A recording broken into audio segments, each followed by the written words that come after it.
Hello everyone, a very good morning to all of you. Today I'm here again with another very important topic in public speaking, and that is SHARP. Yes, SHARP. So we are going to talk about 5 effective tools, SHARP, these 5 effective tools used in public speaking, used for building an emotional connection with the audience and to engage the audience. Right, so Sharp is a very effective and the most powerful tool. You can search it on Google. You might have heard about this before, because this is used very widely all over the world. It is used by world-class speakers. Now there are 5 options. You can choose one, whichever is comfortable, and you can use that tool in your public speaking. Right, so the most interesting part of this tool is that anybody in this world can use this tool, and it's very user friendly, very easy to use. Even a beginner who is a public speaker, he can use it. Even the person who is experienced, he can use it.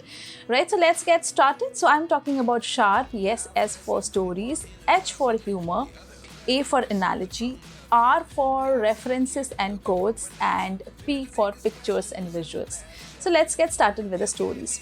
Now, number one is stories. Okay, so stories are the most impactful and the most effective tool out of these 5.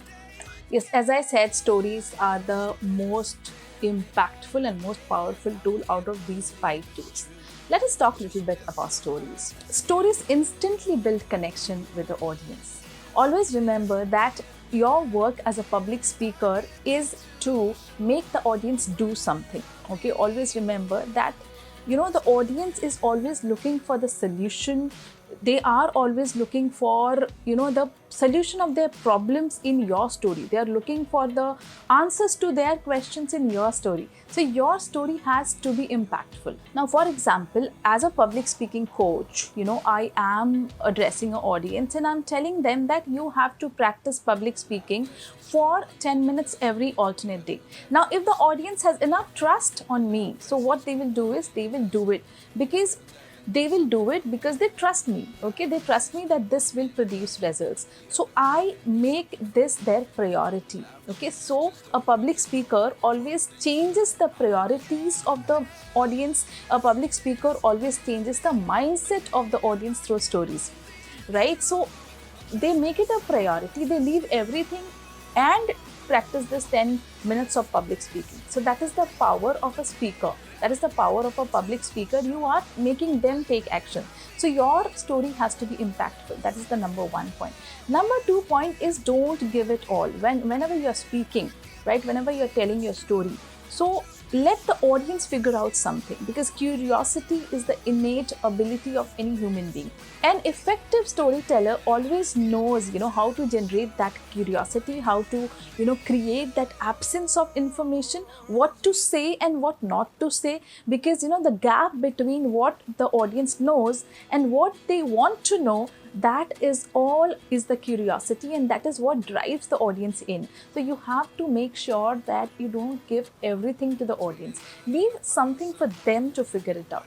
It is the absence of information, which draws your audience in.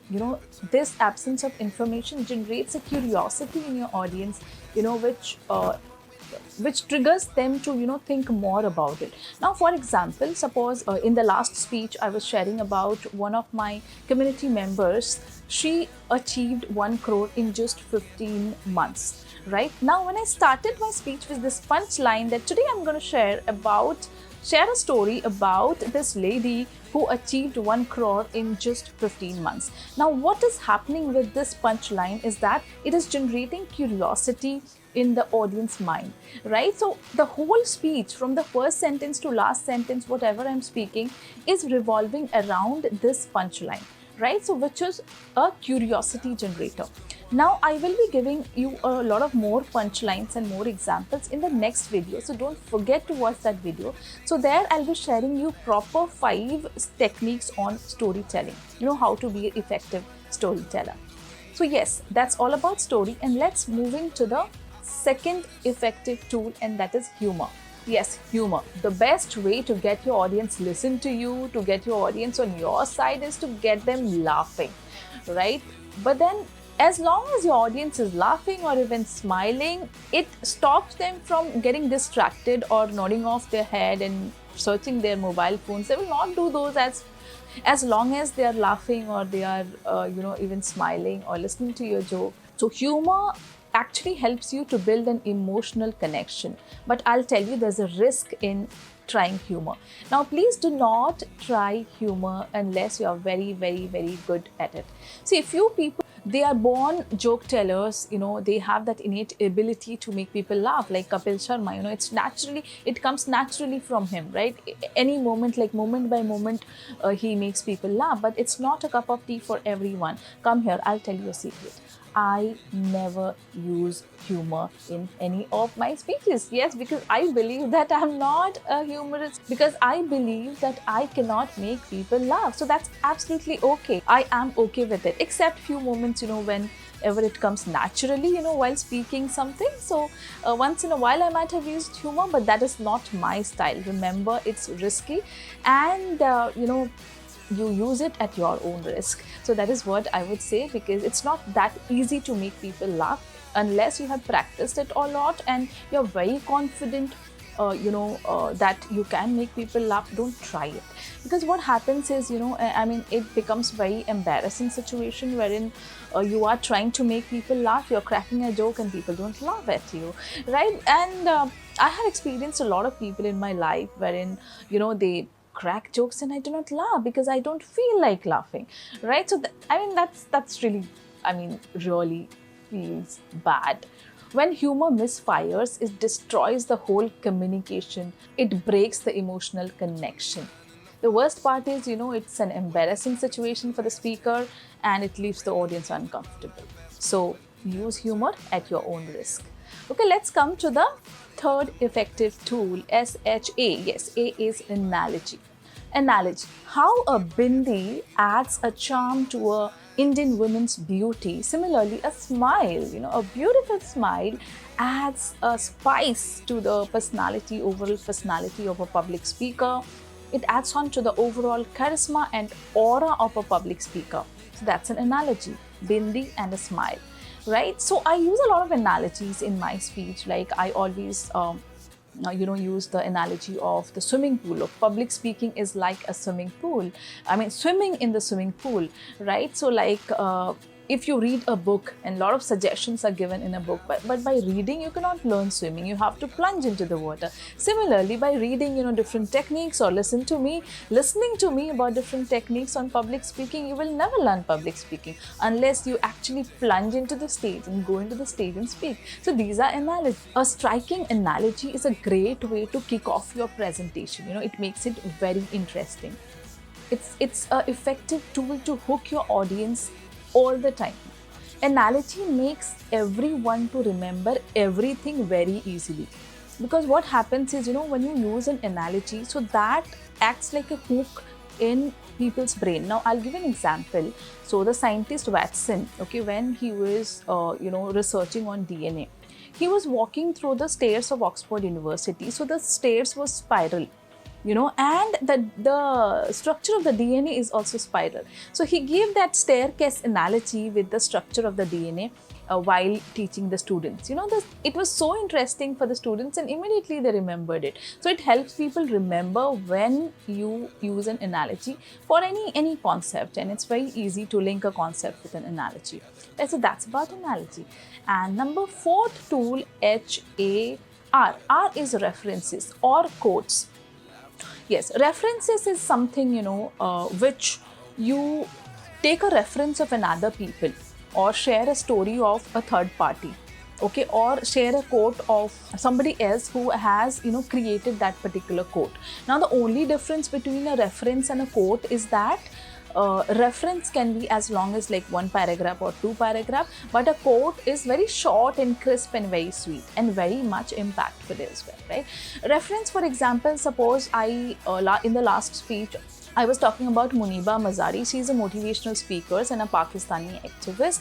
She is a model and a singer as well, and her both the legs, they do not work.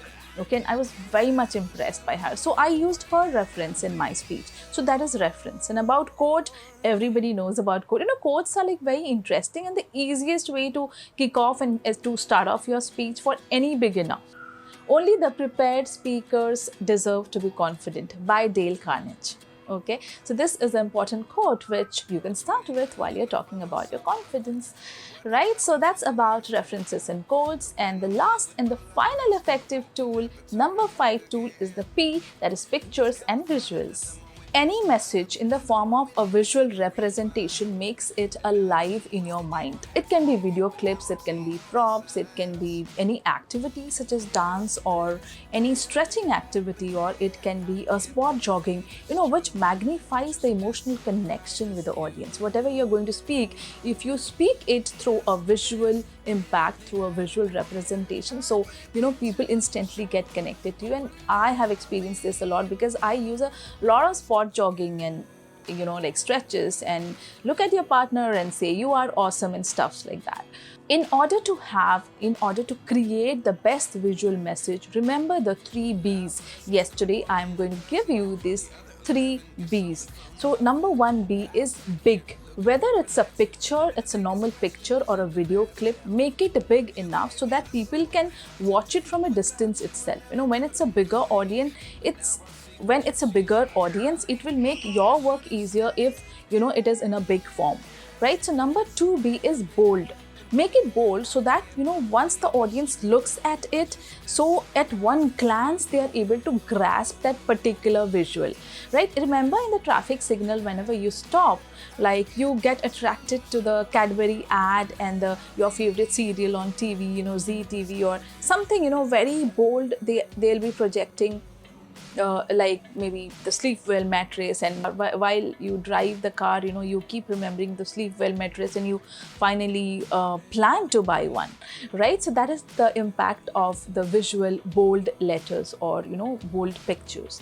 Number 3 is basic. Keep it very basic, very simple, so that your audience do not get distracted from the original topic. Yeah, it has to be like, so whatever activity you're doing, it has to be like very basic. So I remember, the last seminar which I attended, what the speaker did is the speaker called, one participant from the audience. He just had a glass of water. So whatever activity you're doing, it has to be, okay, he handed over the glass of water to the participant and he said that stand still.